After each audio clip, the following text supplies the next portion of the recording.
Cuidarnos el alma para evitar la amargura es esencial cuando estamos enfrentando los momentos críticos de la vida. De eso hablaremos el día de hoy.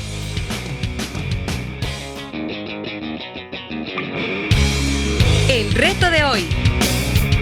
Acompáñanos en esta conversación dinámica para entender mejor cómo vivir nuestras vidas a la manera de Dios. Y toma el desafío para llevarlo a la práctica en tu vida diaria, aceptando el reto de hoy. Hola, ¿qué tal? ¿Cómo están? Somos Julio e Iván Contreras y te mandamos un súper abrazo, un mega abrazo desde el reto de hoy, de este día. Martes.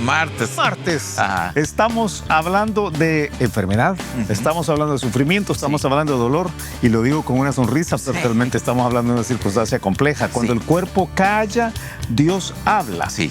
Y es estas circunstancias o este juego de circunstancias que creo que a todos nos atormenta. Esa es una mejor palabra. Sí. ¿La preocupación? La preocupación, sí. Quizás es bueno aclarar, no estamos hablando de la gripe, de que nos da a algunos, eso también es enfermedad. Sí.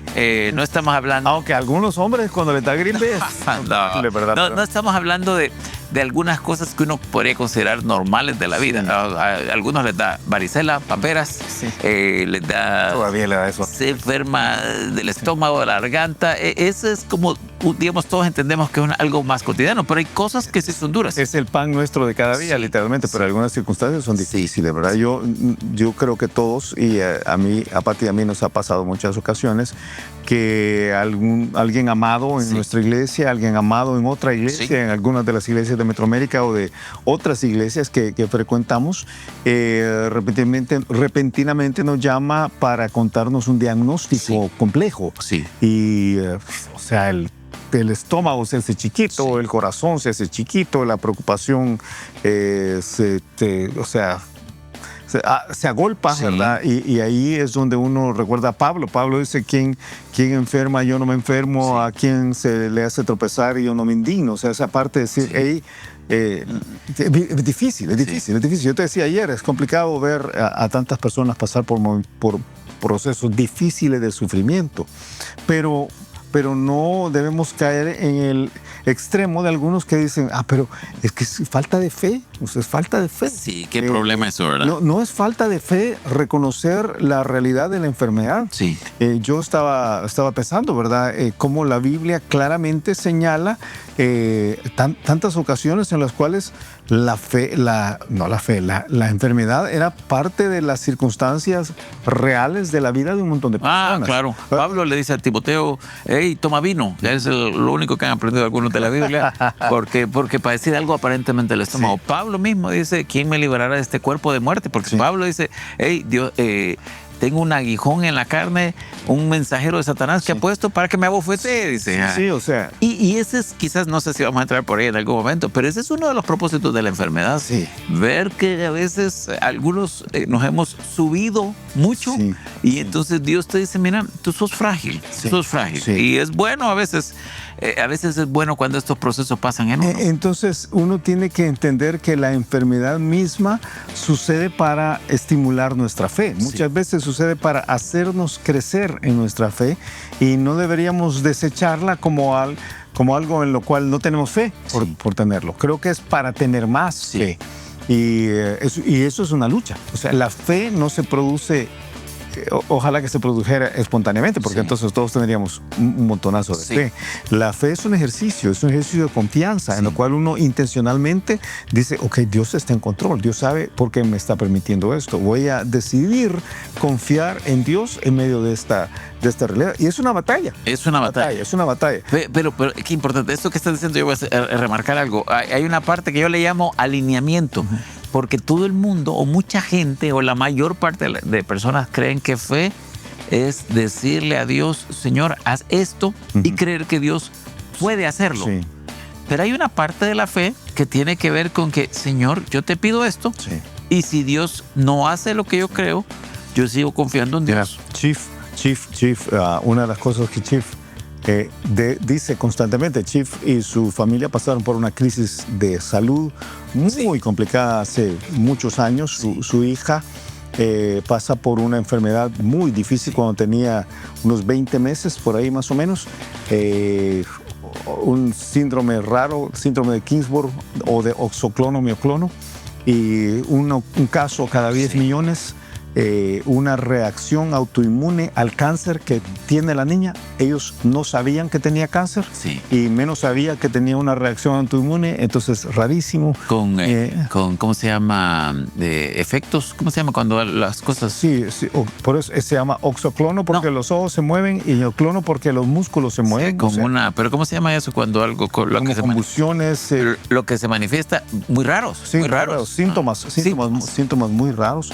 Y entonces, es una historia larguísima, ¿verdad? Y por supuesto, la iglesia en aquel tiempo, muy pequeña la iglesia, pero todos acuerpándole, arropándole.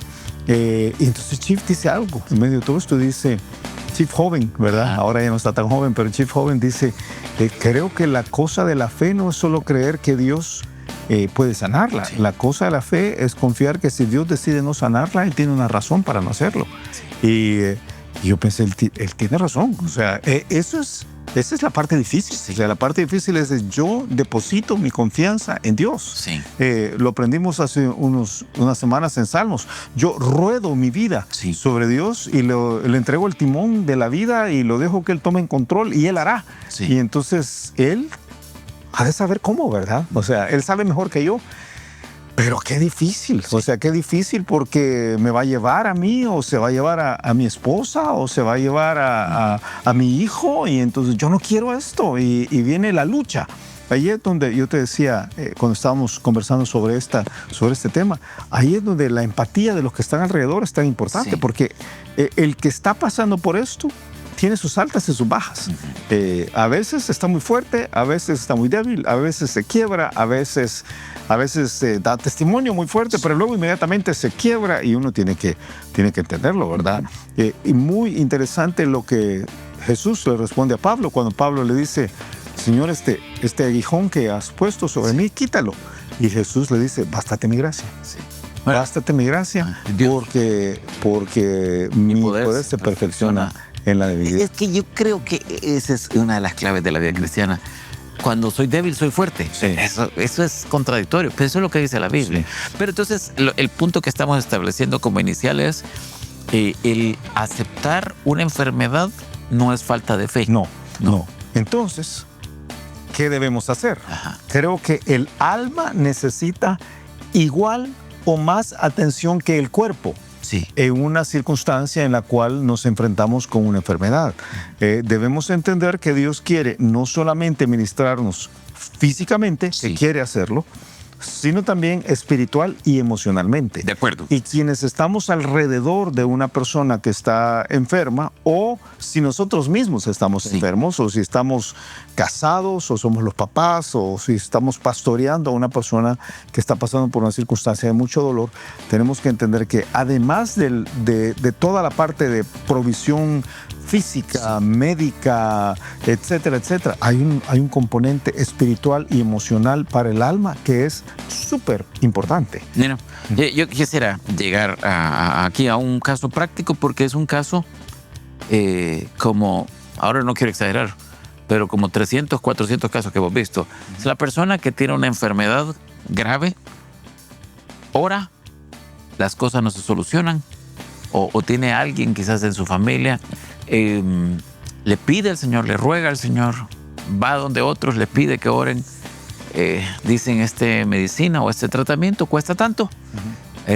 A veces el Señor provee, a veces el Señor no provee, entonces las opciones que nos quedan a veces es el seguro social, que es una provisión de Dios, a veces es el sistema nacional, que es una provisión de Dios, pero que no necesariamente... Aquí en nuestro país, en otros países es diferente. Es diferente, pero yo lo que quiero ver es esto. Entonces, a veces te busca como uno de los pastores de la iglesia y te dice, hermano, que dicen que este tratamiento cuesta $50,000. Sí. Y entonces, si tú pensás, la iglesia le puede dar unos $150. Sí. Pero no lo digo en broma, esa es la realidad. Y entonces tú le empujas la fe. Cada iglesia es distinta, ¿verdad? Cada iglesia es distinta. Sí, pero los 50,000 de plano no los tenemos. Y entonces comienza un proceso donde la persona se frustra y con mucha frecuencia se amarga. Sí. Se amarga. No sabe qué hacer. Sí. La fe escasea. se aleja de la iglesia y entonces somos presa de un montón de cosas. ¿Qué podemos decirle a aquel, ahora yo estoy diciendo no a la iglesia, aquel que nos está viendo, que se siente en una circunstancia similar? Sí, yo creo que lo primero que tiene que hacer es tomar las cosas con tranquilidad. Sí. Con tranquilidad. Yo creo que uno tiene que tener mucho cuidado de no ser presa de las emociones, Sí. aún en los momentos más críticos de la acuerdo. vida.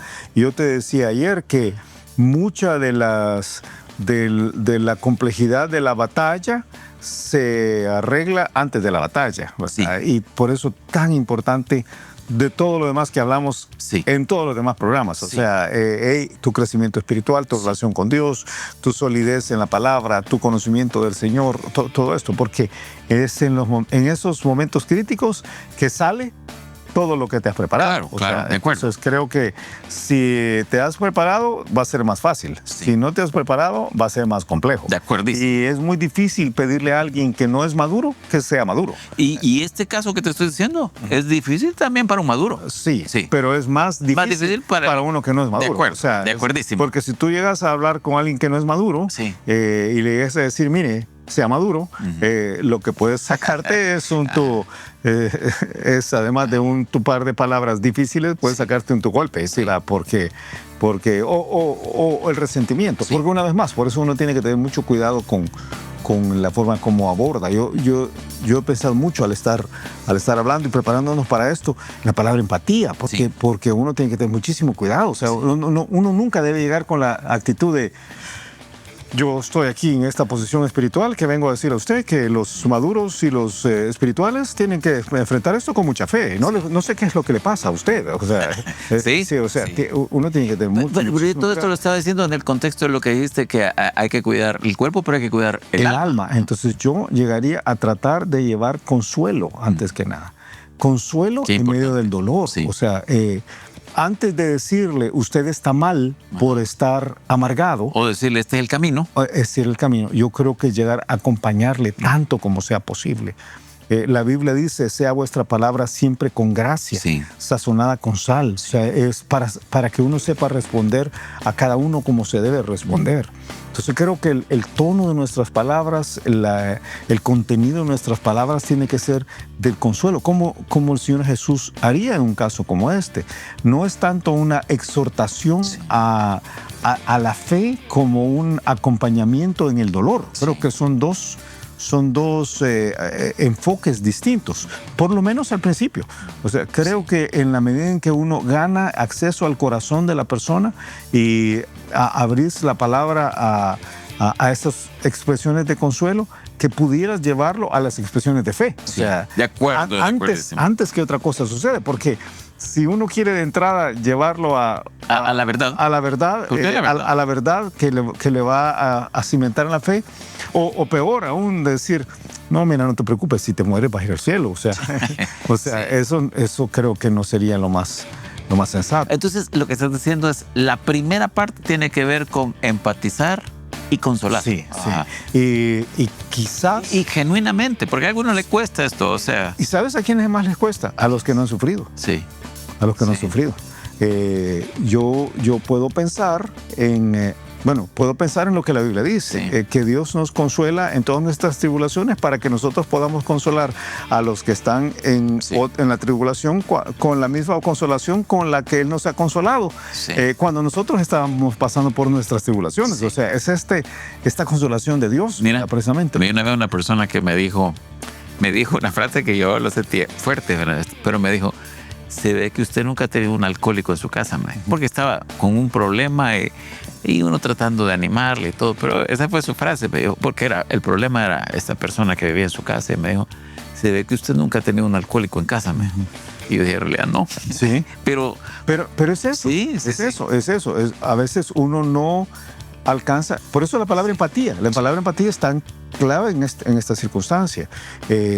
Pero yo puedo pensar. empatía y el problema de la apatía. Y la apatía, ¿verdad? Pero yo puedo pensar en la cantidad de veces que yo daba un pésame a través de los años. Y cómo cambió después de que nuestro papá murió, por ejemplo, ¿verdad? Estos últimos años, yo puedo pensar en cómo yo entiendo como las personas se sienten cuando reciben el pésame. Y en este caso que estamos hablando, 7 años de diálisis para mi papá. Sí, o sea, ver a una persona que uno ama pasar por un proceso largo de dolor, entender el desgaste económico, entender el desgaste emocional que hay en una familia. En este caso, mi mamá que vivía con él. Nuestra mamá, ¿verdad? Cuidándolo durante todo ese tiempo, pero también en lo complejo de la tensión de las fiestas de la familia, ¿verdad? Que ahora ya no podemos comer todo. O yo decía, antes yo no me daba cuenta de la necesidad de que hubiera en todos los lugares acceso a sillas de ruedas, hasta que nuestro papá necesitaba una silla de ruedas. Ahora, de las primeras cosas que hacemos cuando estamos construyendo algo es que debe haber ¿Por dónde debe entrar una persona? ¿Por dónde entrar una silla de ruedas? Porque una vez que uno tiene a alguien con eso, uno puede empatizar. Entonces, pero también cuando va a pasar por eso, ver todos los procesos, microprocesos de Dios. Que nosotros tuvimos un montón de procesos donde Dios intervino a favor de mi papá en ese tiempo. Sí, de ver a Dios obrar. A Dios obrar. O sea, lo mismo. O sea, es esa parte de poder consolar con la consolación con que Dios nos ha consolado. O sea, es la misma cosa. Entonces, es muy difícil para alguien que no tiene esta conexión con el dolor personal, ir a consolar solo de la teoría. Y no estoy diciendo esto para decir, ok, entonces tú estás viviendo una vida bien tranquila, vete a sufrir. No estoy diciendo eso. Porque creo que el único dolor que funciona es el dolor que la vida real trae. O sea, la vida verdadera trae. Y si alguien ha vivido una vida que no tiene mucho dolor, considérate bendecido. Esa es la mera verdad. Bendecido. Es bendecido y algunos nacieron con cuchara de plata y viven súper bien. Qué bueno, qué bueno. Y a todo el mundo de alguna forma le llega. Y hay que tener mucho cuidado porque tú sabes, algunas personas que se sienten resentidas hacia los que no sufren tanto. Y eso es otro tipo de dolor. Hay que tener muchísimo cuidado. Salmo 37 era cuál? Salmo 73, ¿verdad? Y Salmo 37, los dos pasan. Pero aquí hay que evitar la amargura, hay que evitar el resentimiento. Eso para mí es el pensamiento grande. Entonces, hay que llevar a la persona por el proceso de consuelo y la mejor forma es llegar y ser el paracletos. Tú sabes que la palabra paracletos, que es, por supuesto, la palabra para el Espíritu Santo. Pero el término literalmente quiere decir el que está a la par. El que te abraza estando a la par. El que se pone a la par tuya, da la idea de alguien que te está abrazando, te consuela, está contigo, ¿verdad? Como diría Coqui, ¿verdad? Que pasó por una circunstancia tan difícil el último año. Estoy con you. Esa es una frase de Coqui. Pero cuando hay una vez más, perdón la palabra, pero esta empatía con la persona, yo entiendo o trato de ponerme en tus zapatos y trato de entender tu dolor, entonces puedo darte las palabras correctas, evito las palabras incorrectas, trato de usar toda mi inteligencia emocional para no ser torpe en lo que digo, aún espiritualmente torpe, ¿verdad? Porque uno puede llegar con algunos creyentes. Cometemos ese error, ¿verdad? Venimos armados de versículos, ¿verdad? Y pegamos con la espada a donde no debemos pegar, ¿verdad? Y en vez de consolar, lo que hacemos es cortar a la persona en 3 pedazos y uno no debe ser eso. Y un punto más, porque ya se nos fue el tiempo, pero creo que alguien que está pasando por el dolor debe aprender a dejarse consolar. Porque hay gente que te rechaza. Entonces yo no quiero nada, no quiero hablar con nadie. Tú ocupaste esta expresión que es dura, sobre todo si alguien nos está escuchando, déjame en mi festival de miseria, en que me estoy revolcando, porque nadie quiere pasar por eso, pero algunas veces eso es lo que estamos pasando. Déjame leer un pasaje para quienes no han pasado dolor todavía, pero que algún día podrían pasar.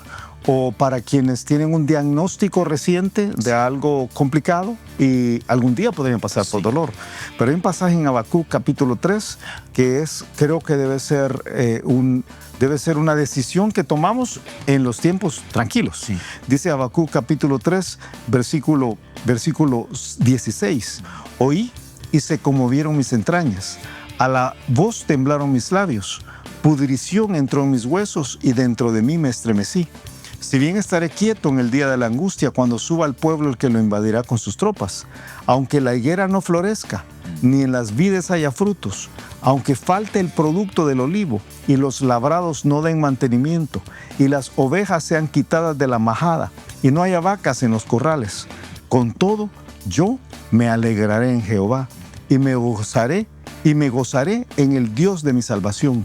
Jehová el Señor es mi fortaleza, el cual hace mis pies como de ciervas, y en mis alturas me hace andar. Tremendo, tremendo pasaje. Tiempo, escuchamos el reto de hoy. El reto de hoy es entender que no es falta de fe reconocer la enfermedad, que tenemos que entender que nuestra alma necesita ser fortalecida y que tenemos que poner tanta atención al cuidado del alma, del espíritu emocional, espiritualmente, como cuidamos del cuerpo. Sí. Y que si estamos alrededor de una persona que está pasando por un proceso de sufrimiento, debemos acercarnos para consolarle, para ayudarle en el alma. Por supuesto, si podemos atender su cuerpo y podemos ayudarle médicamente, o físicamente, económicamente, para que todas las medicinas estén ahí presentes, debemos hacerlo. Pero hay una parte en la cual tenemos que empatizar tanto como sea posible en su sufrimiento y ayudarle a sostenerse en el alma. Y si somos nosotros los que sabemos que vamos a pasar por ahí, hay que tomar una decisión previa. Esa decisión previa es que pase lo que pase, vamos a alegrarnos en el Señor. Tremendo, tremendo. Y a ti que nos ves, a ti que nos escuchas, te animamos a que comprendas esta idea tan de Dios.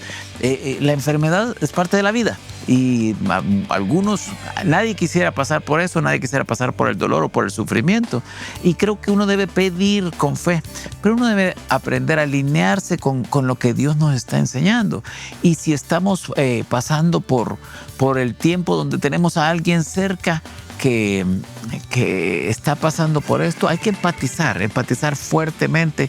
Hay un pasaje tremendo que dice, aunque Él me matare, en Él esperaré. Y realmente nuestro recurso es el Señor, no es la plata, no son los contactos.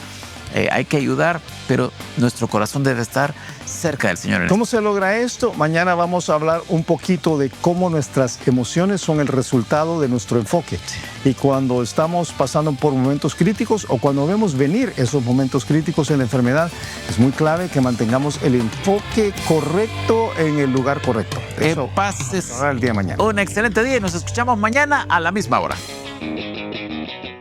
Gracias por habernos acompañado y ahora te animamos a que aceptes el reto de hoy en tu vida. Nos encontraremos de nuevo en el reto de hoy.